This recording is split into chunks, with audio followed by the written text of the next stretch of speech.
Jepang di era Bakumatsu. Sempat terjadi perang saudara antara pasukan revolusi yang menginginkan perubahan melawan pemerintahan tirani. Di antara banyaknya pejuang revolusi, terdapat satu samurai yang sangat kuat bernama Kenshin Himura.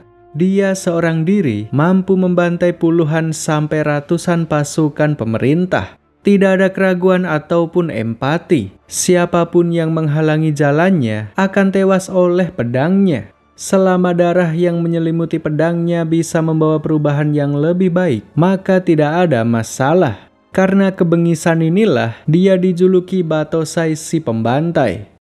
Berkat jasa-jasanya yang besar, akhirnya pemerintahan berhasil digulingkan. Jepang pun memasuki era baru yang disebut dengan era Meiji. Segala kebijakan lama sudah dihapus dan digantikan dengan kebijakan yang baru. Dengan dipimpin pemerintahan yang baru, kini Jepang menjadi lebih damai, lebih terbuka dengan dunia luar, dan lebih modern. Dengan begini, tugas pasukan revolusi sudah selesai. Kenshin yang tadinya seorang pembunuh berdarah dingin, memutuskan untuk berhenti membunuh dan menjadi seorang pengembara. Dia benar-benar hanya mengembara menyusuri Jepang tanpa arah dan tujuan. Sampai pada suatu malam, saat dia berada di Tokyo, terdapat seseorang yang mengaku sebagai Batosai. Dia mengenakan topeng dan tidak ragu menyerang pihak kepolisian. Seorang samurai perempuan bernama Kaoru mencoba melawan si Batosai palsu. Sayangnya kekuatannya masih belum cukup dan ketika dia hampir mati, Kenshin dengan cepat datang menyelamatkannya. Di saat yang sama, puluhan aparat keamanan juga datang yang membuat si Batosai palsu melarikan diri. Kenshin pun mengantar Kaori pulang ke rumahnya. Kaori memiliki sebuah dojo bela diri peninggalan dari keluarganya. Orang tuanya sudah tidak ada dan sekarang dia tinggal berdua bersama pelayan keluarga yang bernama Kihei. Tidak ada satupun murid yang berlatih di dojo ini. Mereka semua kabur akibat ulah Batosai palsu. Dojo ini difitnah sampai benar-benar menghilangkan kepercayaan masyarakat. Oleh sebab itulah, Kaoru berusaha melawan si Batosai palsu meski dia tahu bahwa kekuatannya tidak cukup. Mengetahui masalah ini, tentunya Kenshin tidak akan tinggal diam. Dia turut membantu Kaoru untuk mencari si Batosai palsu. Beberapa hari kemudian, Kaoru dikejutkan dengan pengkhianatan Kihei. Seorang pelayan yang sudah dipercayainya ternyata adalah perampok yang ingin merampas dojo ini. Kihei juga merupakan kakak dari si Batosai palsu. Jadi semua fitnah terhadap dojo selama ini adalah konspirasi yang dilakukan oleh Kihei. Di saat Kaoru sudah tidak berdaya, Kenshin lagi-lagi datang menyelamatkannya. Dengan mudahnya dia menumbangkan puluhan orang yang memenuhi tempat ini. Mereka semua hanya pingsan karena Kenshin menggunakan pedang dengan bilah terbalik. Bagian luarnya tumpul, bagian dalamnya tajam. Pedang ini memang disesuaikan dengan janjinya yang tidak akan lagi membunuh orang. Pada momen inilah, Kaoru akhirnya tahu bahwa Kenshin adalah Batosai yang asli. Kihei dan si Batosai palsu benar-benar tidak berdaya menghadapi sang Batosai yang asli. Pada akhirnya Kihei dan seluruh anak buahnya berhasil dibasmi. Kaoru pun berterima kasih dan mengajaknya singgah di dojo ini. Sebagai pengembara yang tidak punya tujuan, tentunya Kenshin menerima penawaran ini. Kaoru pun mendapatkan teman baru yang sedikit bisa menutupi kesendiriannya. Jadi ini adalah win-win solution. Suatu pagi, mereka berdua mengunjungi pusat kota Tokyo untuk berbelanja kebutuhan harian. Di tengah-tengah perjalanannya, Kenshin sempat dicopet oleh seorang bocah yatim bernama Yahiko. Kenshin sebenarnya sadar bahwa dia dicopet. Dia memang sengaja membiarkan Yahiko mengambil dompetnya karena kasihan. Kesal karena dikasihani, Yahiko pun mengembalikan dompet milik Kenshin lalu pergi begitu saja. Seorang bocah yang labil memanglah sulit dimengerti. Kenshin dan Kaoru pun melanjutkan perjalanan menuju ke kota. Sesampainya di sana, Kenshin dikepung oleh beberapa aparat kepolisian karena membawa pedang. Di era yang sekarang ini, membawa pedang di tempat umum memang sudah dilarang. Kenshin mencoba menjelaskan bahwa pedang yang dibawanya adalah pedang tumpul yang tidak berbahaya. Namun para polisi tersebut sama sekali tidak peduli. Akhirnya terjadilah pertarungan antara Kenshin melawan beberapa orang aparat. Hasilnya sudah jelas, Kenshin bisa dengan mudah mengalahkan mereka semua. Setelah itu datanglah seorang jenderal militer bernama Yamagata. Sama seperti Kenshin, dia adalah seorang pejuang revolusi di era Bakumatsu. Kedatangannya ke sini ingin merekrut Kenshin sebagai salah satu petinggi militer. Sebagai pejuang revolusi, Kenshin memiliki tiket khusus untuk bergabung ke dalam pemerintahan yang sekarang. Namun dengan tegas dia menolak ajakan tersebut.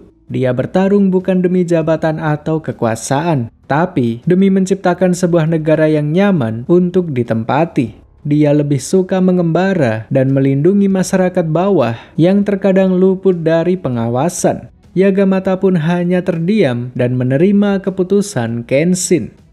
Sementara Yahiko yang sempat melihat sepak terjang Kenshin perlahan mulai terinspirasi olehnya. Dia ingin berhenti mencopet dan menjauhi kehidupan kriminal. Sayangnya para Yakuza tidak bisa membiarkan itu terjadi. Yahiko dipukuli habis-habisan, lalu kemudian dibawa kembali ke markas. Peristiwa ini tidak sengaja dilihat oleh Kaoru. Dia pun segera melaporkannya kepada Kenshin agar segera ditindak. Kenshin pun tanpa ragu mendobrak markas para Yakuza. Seperti biasa, dia bisa menumbangkan puluhan orang sendirian saja. Berkat kedatangannya, akhirnya Yahiko pun berhasil diselamatkan. Dia pun dibawa ke dojo dan dipersilahkan untuk menetap. Kini penghuni dojo sudah ada 3 orang, yaitu Kaoru, Kenshin, dan Yahiko. Suatu malam di sebuah tempat rahasia, Kihei sedang bernegosiasi dengan seorang petarung sewaan bernama Sanosuke. Rupanya Kihei masih menyimpan dendam terhadap Kenshin. Dia menyewa Sanosuke dan menugaskannya untuk menghajar Kenshin. Pagi harinya Sanosuke pun berangkat menemui Kenshin di dojo. Dia menantang Kenshin 1 lawan 1 di sebuah tempat yang luas di pinggir sungai. Kenshin benar-benar menguasai jalannya pertarungan ini. Berulang kali Sanosuke menerima serangan telak yang membuatnya terkapar. Jika saja Kenshin memakai pedang yang tajam, maka Sanosuke sudah mati dari tadi. Meski terluka cukup parah, Sanosuke tetap kembali bangkit karena mengingat masa lalunya yang menyedihkan. Dulu, Sanosuke tergabung dalam pasukan Sekiho. Mereka adalah salah satu pasukan revolusi yang turut membantu dalam pembentukan era Meiji. Mereka memiliki gagasan untuk menurunkan pajak sebanyak 50%. Mereka bahkan sudah berkeliling ke desa-desa untuk menyebarkan berita tersebut. Sayangnya, dengan alasan kondisi finansial negara yang belum stabil, gagasan mereka pun ditolak. Padahal yang sebenarnya, terdapat beberapa pejabat yang korupsi demi memperkaya diri sendiri. Akhirnya mereka difitnah menyebarkan berita palsu, lalu kemudian dieksekusi di depan publik. Inilah yang memotivasi Sanosuke untuk kembali bangkit melawan Kenshin. Dia menganggap bahwa Kenshin adalah salah satu bagian dari pemerintahan yang sudah menghabisi pasukan Sekiho. Namun dengan luka-luka yang dideritanya, dia tidak mampu bertahan lama. Kemudian di tengah-tengah pertarungan ini, Kihei tiba-tiba mengeluarkan pistol dan menembak Kenshin. Untungnya Kenshin memiliki refleks yang super cepat yang membuatnya mampu menangkis peluru dengan pedangnya. Hal ini juga membuat Sanosuke sangat murka. Dia pun berbalik menyerang Kihei karena sudah mencampuri pertarungannya. Lalu setelah Kihei dan adiknya dibereskan, Kenshin dan Sanosuke pun melanjutkan pertarungan. Kali ini Kenshin benar-benar serius menghadapinya. Dia berhasil mematahkan pedang raksasa milik Sanosuke, lalu kemudian melancarkan satu serangan terakhir. Di momen inilah Kenshin berusaha menjelaskan tentang posisinya dalam pemerintahan ini. Dia memanglah terlibat dalam pembentukan era yang sekarang. Akan tetapi, tujuannya murni menciptakan sebuah tempat yang nyaman untuk masyarakat, bukan untuk jabatan. Pemerintahan era sekarang memanglah masih belum sempurna. Dia mengerti bahwa beberapa pejuang malah terlena dengan jabatan dan kekuasaan. Oleh sebab itulah, Kenshin masih terus bertarung sampai sekarang untuk melindungi orang-orang yang membutuhkan. Begitu mengetahui semua itu, Sanosuke pun akhirnya mengerti. Dia mengaku kalah dan mulai menaruh hormat setinggi-tingginya terhadap Kenshin. Mulai sekarang dia menjadi teman dan tinggal bersama di dojo. Suatu pagi, ketika Kenshin dan kawan-kawan sedang bersantai di dojo, tiba-tiba kepala polisi datang berkunjung. Dia pun menceritakan bahwa baru-baru ini telah terjadi kasus pembunuhan berantai yang dilakukan oleh seseorang yang dijuluki Tudung Hitam. Dia mengincar mantan pejuang revolusi yang saat ini menduduki kursi pemerintahan.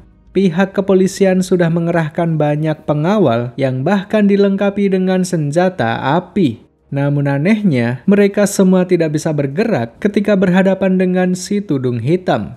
Oleh sebab itulah Kenshin dimintai tolong untuk membantu menghadapi si Tudung Hitam. Kenshin dan Sanosuke pun berjaga di gedung pejabat. Setelah beberapa jam berjaga, akhirnya si Tudung Hitam muncul juga. Sesuai rumor, dia menguasai sebuah teknik yang bisa membuat orang lain tidak bisa bergerak yang disebut dengan Shinno Ippo. Orang yang terkena teknik ini seolah-olah seperti dihipnotis. Satu-satunya orang yang masih bisa bergerak adalah Kenshin. Dia mampu menetralisir teknik yang dipakai oleh si Tudung Hitam.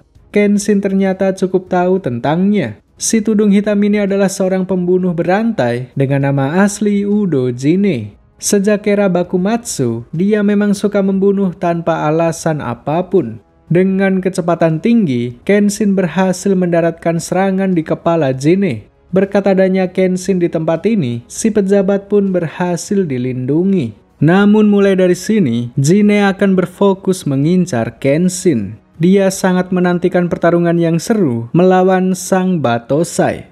Keesokan harinya, Jine menculik Kaoru untuk membuat Kenshin murka. Dia ingin Kenshin kembali menjadi Batosai yang sadis agar pertarungan mereka menjadi lebih seru. Dia akan menunggu Kenshin di tempat yang sudah direncanakan. Malam harinya, datanglah Kenshin dengan sorotan mata yang tajam. Saat ini dia benar-benar murka, persis seperti di era Bakumatsu. Hal ini membuat Jine tersenyum lebar karena akhirnya dia bisa menghadapi Batosai yang sesungguhnya. Mereka berdua pun mulai bertarung. Jine cukup bisa mengimbangi kecepatan serangan Kenshin dan bahkan mampu mendaratkan serangan telak. Jine merasa bahwa Kenshin masih menahan kekuatannya. Oleh karena itulah dia menggunakan Shinno Ippo kepada Kaoru supaya Kenshin lebih murka lagi. Sesuai dengan harapan Jine, Kenshin menjadi semakin murka.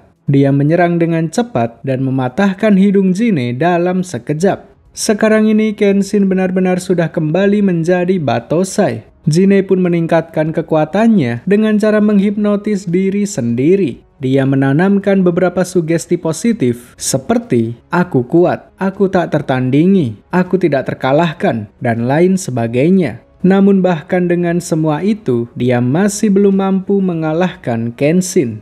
Dengan satu serangan, Kenshin berhasil merusak sendi siku dan urat Jine. Kini Jine terkapar dan sudah tidak bisa bertarung lagi. Lalu Kenshin mendekatinya dan berniat mengeksekusinya. Kaoru yang sedang dalam pengaruh hipnotis berusaha melepaskan diri untuk menyadarkan Kenshin. Dia berteriak sekencang yang dia bisa agar Kenshin berhenti. Dia tidak ingin Kenshin kembali menjadi pembunuh seperti di masa lalu.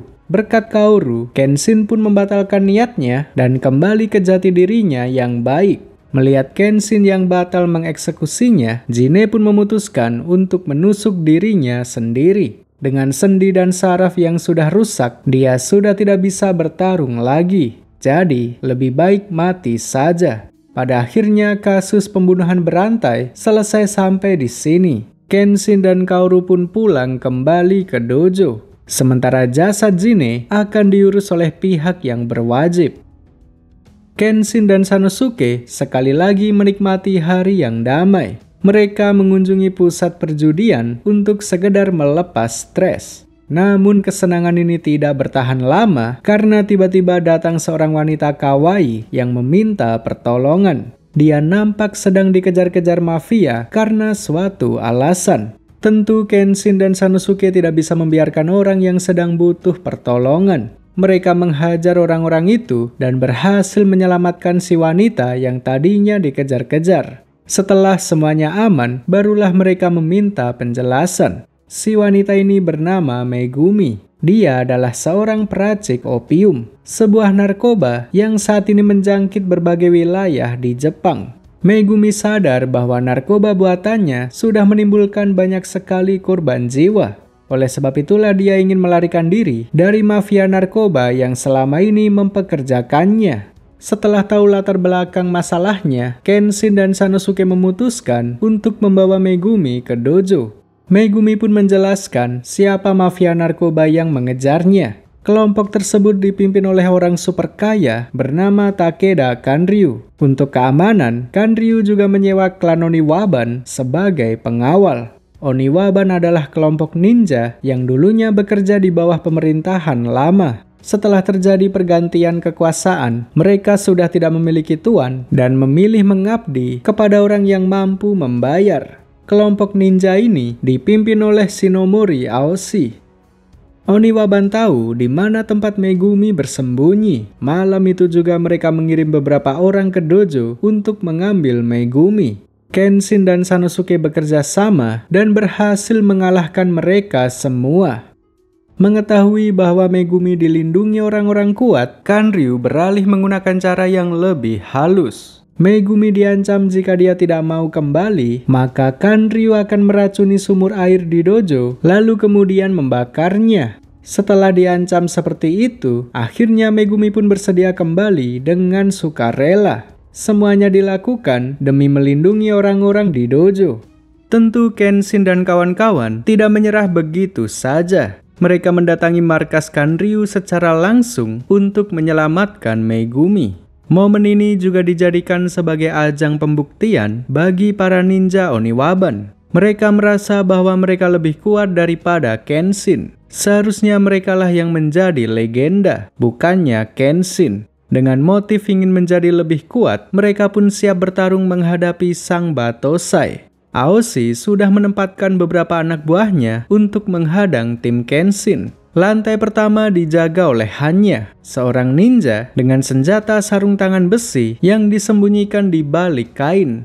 Kenshin berulang kali terkena tinjunya. Setiap kali dia mencoba menghindar, tiba-tiba saja tangan Hanya seolah memanjang. Untuk mengatasi teknik ini, Kenshin menjulurkan pedangnya tegak lurus ke depan. Dengan kuda-kuda seperti ini, Kenshin mampu mematahkan teknik tangan memanjang milik Hanya. Rahasianya adalah ilusi optik yang ada di lengannya. Motif garis-garis yang ada di lengannya rupanya bukan hanya sekedar fashion. Desain seperti ini mampu menciptakan ilusi optik yang membuat tangannya seolah memanjang. Oleh sebab itulah, Kenshin menjulurkan pedangnya ke depan untuk difungsikan sebagai penggaris. Setelah berhasil membongkar trik tersebut, Kenshin mulai menguasai pertarungan dan akhirnya berhasil menang. Penjaga selanjutnya adalah pria berotot dengan senjata rantai yang bernama Shikijo. Kali ini Sanosuke lah yang akan menghadapinya. Sementara Kenshin diminta untuk langsung menuju ke tempat Aoshi berada. Sanosuke pun mulai bertarung dengan gaya tangan kosongnya. Meski lawannya lebih besar, namun dia tidak gentar. Dengan tekad membara dan pantang menyerah, akhirnya Sanosuke pun berhasil memenangkan pertarungan. Sementara Kenshin akhirnya tiba juga di hadapan Aoshi. Tanpa banyak bicara, pertarungan mereka pun dimulai. Pertarungan sengit antara pemimpin Oniwaban melawan Batosai si pembantai. Selain mahir dalam menggunakan pedang, Aoshi juga memiliki teknik pukulan beruntun. Pedangnya lebih untuk pertahanan, sedangkan serangannya lebih mengandalkan pukulan. Namun semua ini hanya merupakan teknik dasar saja. Dia masih memiliki teknik ultimate yang memungkinkannya bergerak sangat cepat sampai menciptakan bayangan. Untungnya Kenshin masih bisa bertahan dengan cara meredam serangan Aoshi dengan sarung pedangnya. Trik ini membuat tebasan Aoshi tidak terlalu dalam. Kemudian Aoshi kembali memakai teknik yang sama untuk mengakhiri pertarungan ini. Namun tentunya, seorang Batosai tidak akan mengulangi kesalahan yang sama. Kali ini dia mampu mematahkan teknik Aoshi dan mulai melancarkan serangan balik. Dengan satu hantaman keras di leher, Kenshin berhasil membuat Aoshi tidak sadarkan diri. Namun hanya selang 10 detik saja, Aoshi berhasil tersadar dari pingsannya. Memang pantas jika dia menjadi pemimpin Oniwaban. Tak lama setelah itu, Kanryu, si biang kerok dari semua ini, tiba-tiba datang dengan membawa Gatling gun. Dengan senjata itu, dia berniat menghabisi semua orang, termasuk Aoshi. Sebagai anak buah yang setia, para Oniwaban rela mengorbankan nyawanya demi melindungi Aoshi. Mulai dari Shikijo, Yotoko, Beshimi, dan Hanya, semuanya tewas tertembak. Pancingan dari mereka berhasil membuat Kanryu kehabisan peluru, sehingga terbukalah satu celah bagi Kenshin untuk menyerangnya. Pada akhirnya konflik ini pun selesai. Kanryu diserahkan kepada pihak yang berwajib dan Megumi berhasil diselamatkan. Sementara Aoshi berhasil melarikan diri dengan melewati pintu rahasia. Dia juga membawa 4 kepala rekannya untuk dikuburkan secara layak. Kenshin mengerti betapa sedihnya perasaan Aoshi saat ini. Kenshin hanya membiarkannya pergi dan siap menerima tantangan duel lagi ketika Aoshi sudah siap. Dengan begini, kasus penyebaran narkoba berhasil dihentikan. Megumi yang sudah tobat kini menggunakan keahliannya di bidang kedokteran. Suatu pagi, Kaoru mengajak Kenshin dan Yahiko untuk berkunjung ke dojo milik kenalannya. Mereka mengadakan latihan kolaborasi serta mempertahankan hubungan baik selama ini. Lalu tidak disangka-sangka, tiba-tiba datang seorang samurai asing yang ingin menantang dojo ini. Namanya Raijuta, dan dia datang ke sini bersama muridnya bernama Yutaro. Raijuta berpikir bahwa ilmu pedang yang diajarkan di dojo ini seperti permainan anak-anak. Pedang adalah senjata, dan ilmu berpedang adalah teknik membunuh. Dengan idealisme seperti itu, dia ingin menghancurkan dojo-dojo yang dia rasa tidak pantas berdiri.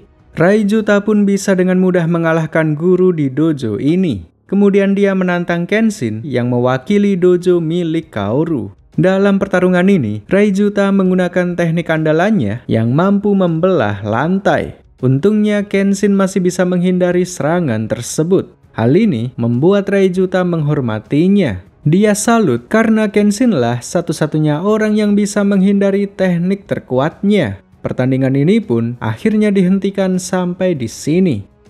Keesokan harinya, Kenshin diundang untuk datang ke rumah Yutaro. Raijuta adalah guru privat Yutaro, jadi dia juga tinggal di tempat ini.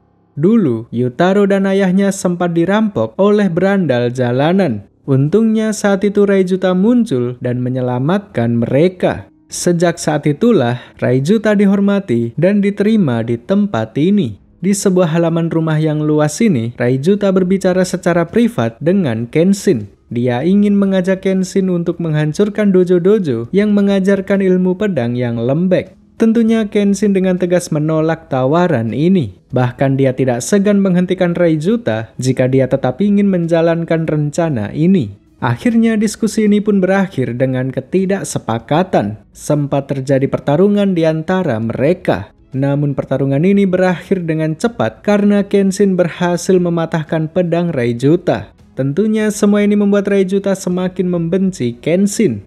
Di suatu malam, saat Kenshin dan kawan-kawan sedang lengah, tiba-tiba Raijuta datang menyerang dari belakang. Karena dipenuhi amarah, Raijuta mengeluarkan teknik andalannya sampai tidak sengaja melukai tangan Yutaro.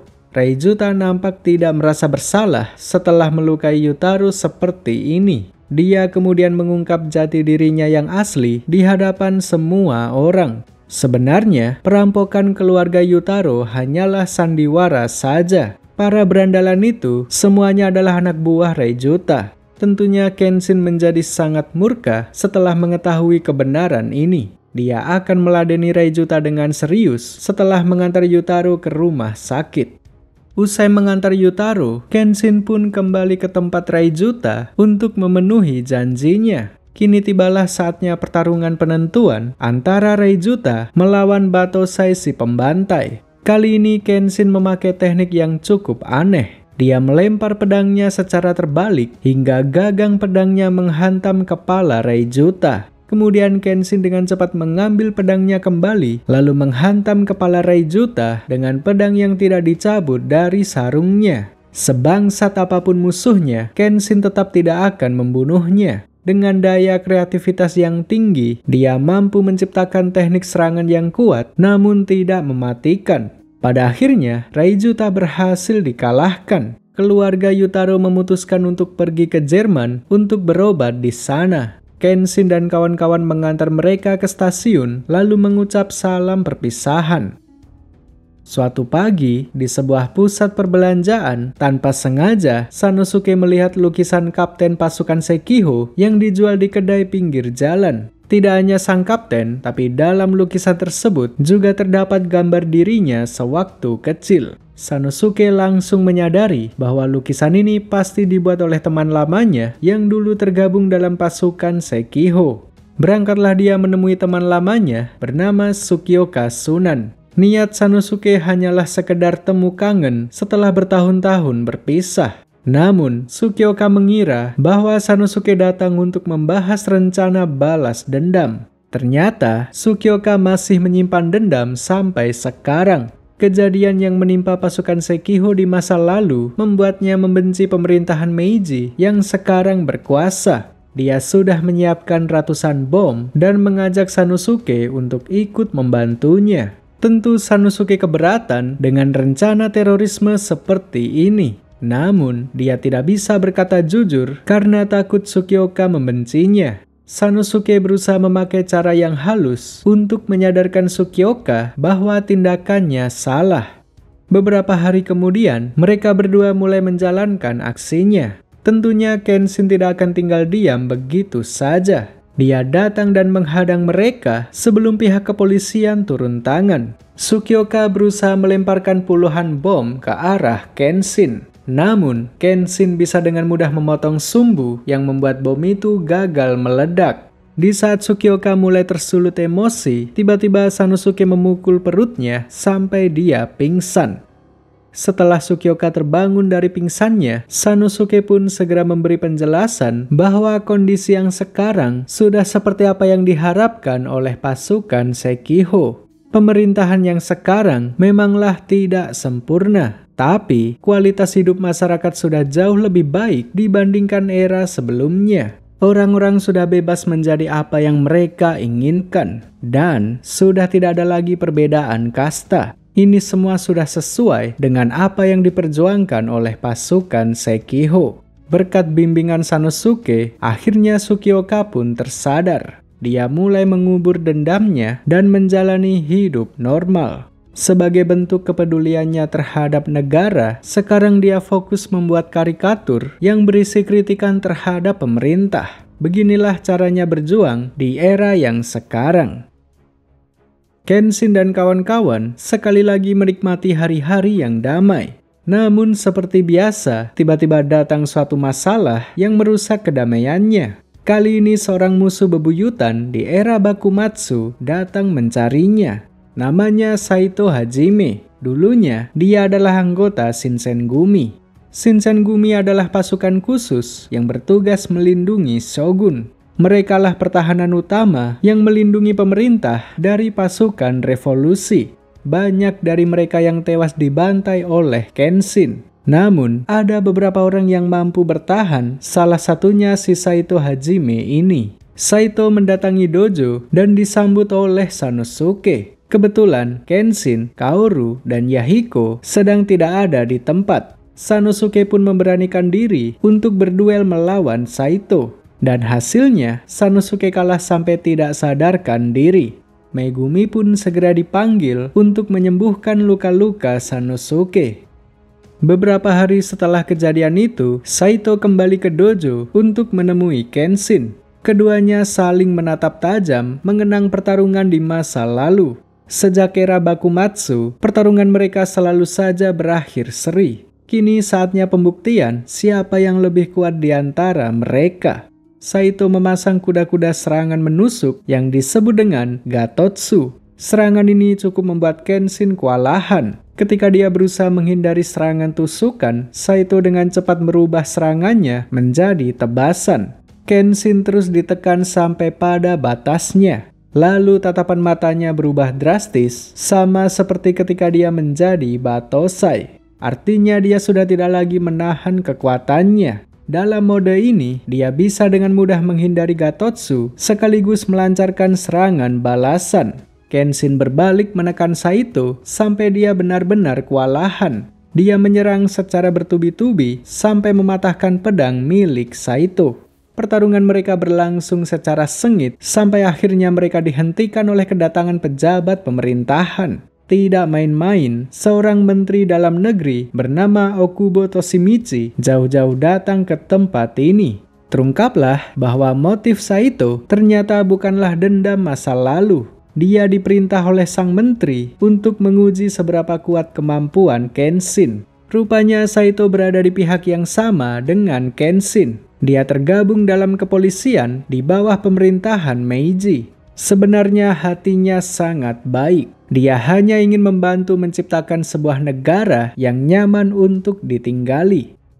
Okubo pun kemudian menjelaskan tentang apa yang sebenarnya terjadi. Saat ini terdapat satu kelompok besar yang ingin menggulingkan pemerintahan. Kelompok itu dipimpin oleh seseorang bernama Shishio Makoto. Sama seperti Kenshin, Shishio dulunya adalah seorang pejuang revolusi di era Bakumatsu. Kemampuannya sangat hebat dan dianggap sama kuatnya dengan Kenshin. Bahkan, dia juga dijuluki sebagai Batosai generasi kedua. Sayangnya dia adalah seseorang yang sangat serakah dan gila kekuasaan. Seandainya dia duduk di kursi pemerintahan, dia pasti akan berbuat seenaknya sendiri. Oleh sebab itulah dia sengaja dibunuh agar tidak terjadi kekacauan ke depannya. Dia ditumpuk bersama mayat-mayat lalu kemudian dibakar. Namun di luar dugaan, Shishio masih bertahan hidup. Dan sekarang dia sedang membangun pasukan besar dan berencana menggulingkan pemerintahan Meiji. Pada intinya, pihak pemerintah ingin meminta bantuan Kenshin untuk melawan kelompok Shishio. Karena alasan inilah, Saito dikirim untuk menguji apakah Kenshin masih sanggup bertarung atau tidak. Usai mengutarakan keperluannya, Okubo pun pergi meninggalkan tempat ini. Dia akan menunggu keputusan Kenshin dalam 1 minggu ke depan.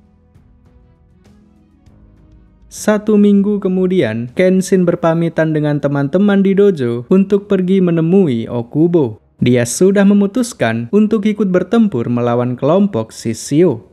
Sementara itu, Okubo yang sedang dalam perjalanan tiba-tiba saja diserang oleh salah satu utusan Shishio. Dia pun dibunuh secara keji sebelum sempat bertemu dengan Kenshin.